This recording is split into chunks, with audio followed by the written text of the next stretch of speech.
Have you missed me? Oh, it's been a long time, and we're going to go over that in a different video. But today, I wanted to go over something that I saw in a tweet and just kind of talk about it and see what everyone thought about it. We're going to go right here, and this is a post that I see from Jeff Weniger. Okay, and I'm going to read along on a different screen, but I thought it was kind of interesting. He says, the average price of houses sold in the United States is 26 times the price in 1963.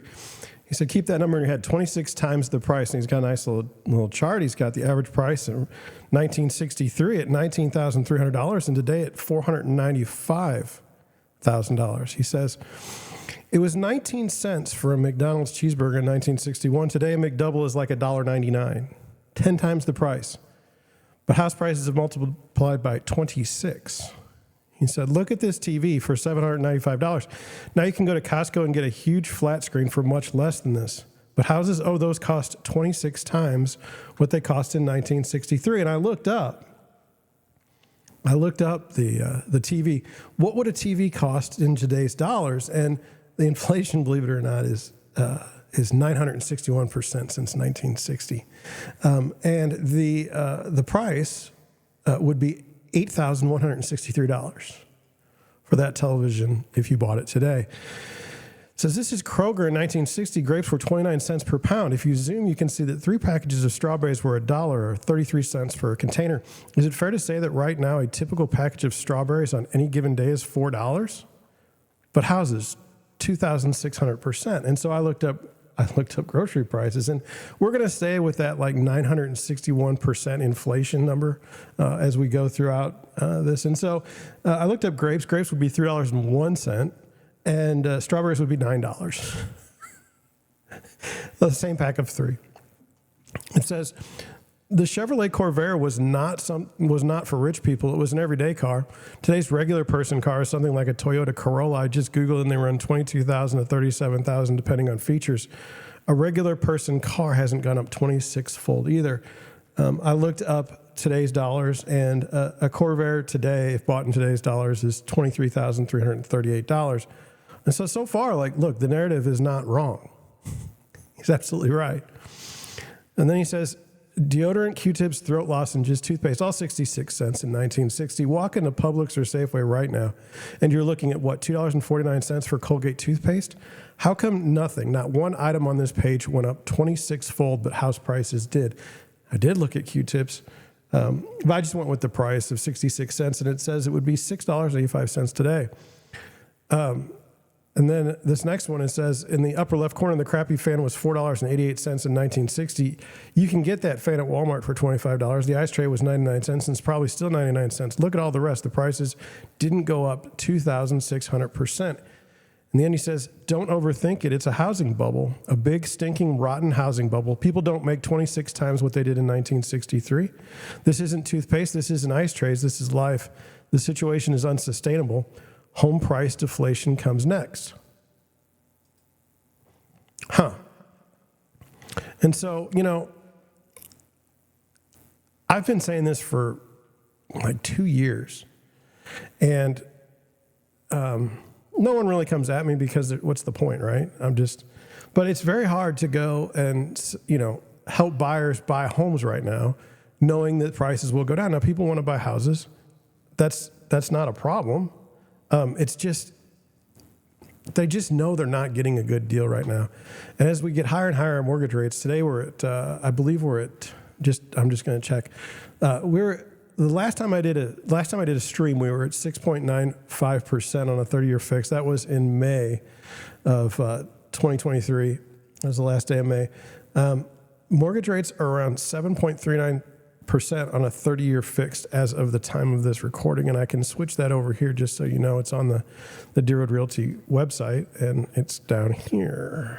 If you ever want to look, this is Mortgage News Daily's number. Now, it's not going to be different on the weekend because they just record for the week, and it's going to be different. Like, I think I could probably get a 30-year fixed in St. Louis right now.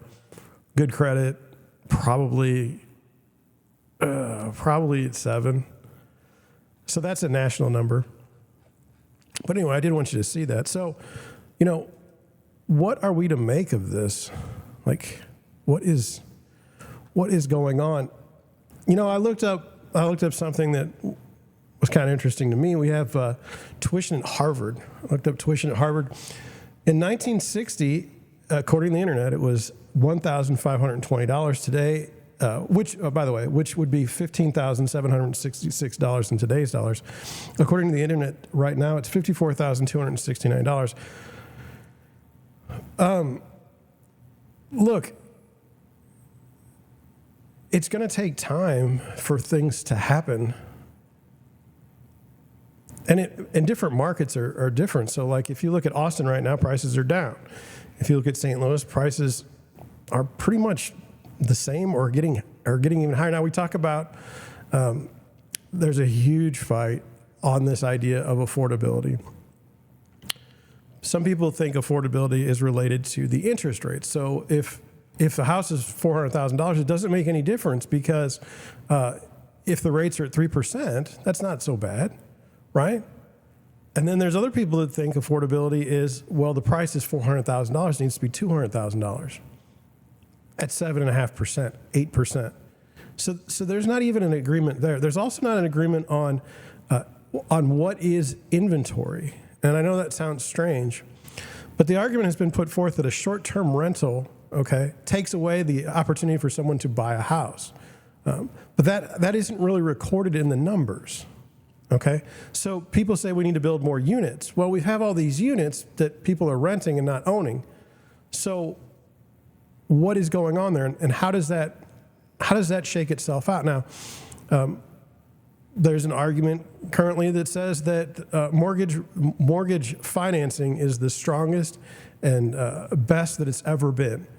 That 2008 was the result of shady lending practices, and that, you know, they've fixed all that. You don't have that issue anymore. Now we only lend to qualified people. But I know for a fact that you can get rentals. You can get a short-term.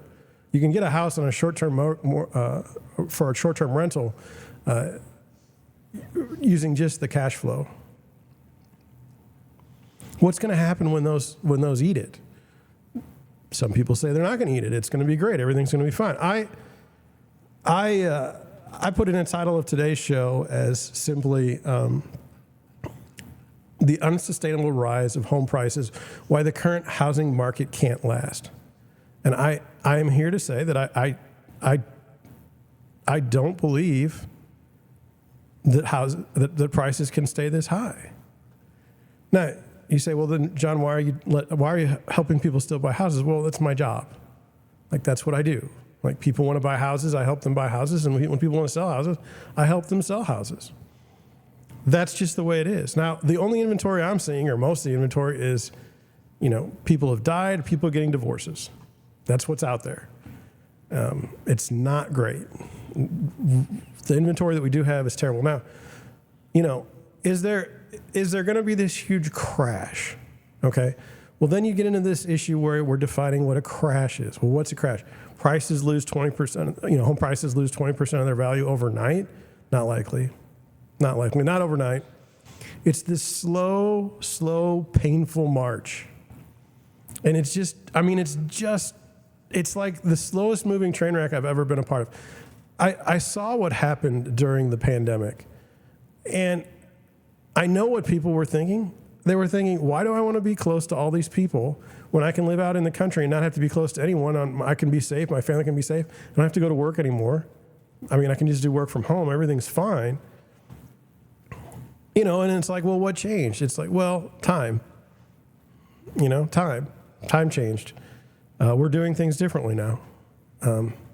I don't think it's great. I don't think it's going well. But anyway, I just, you know,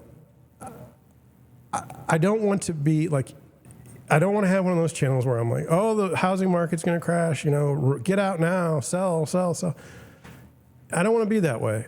But I think that it would be unwise and disingenuous to say that I think things are perfect in the housing market, and that, you know, prices are going to continue to stay high and even go higher.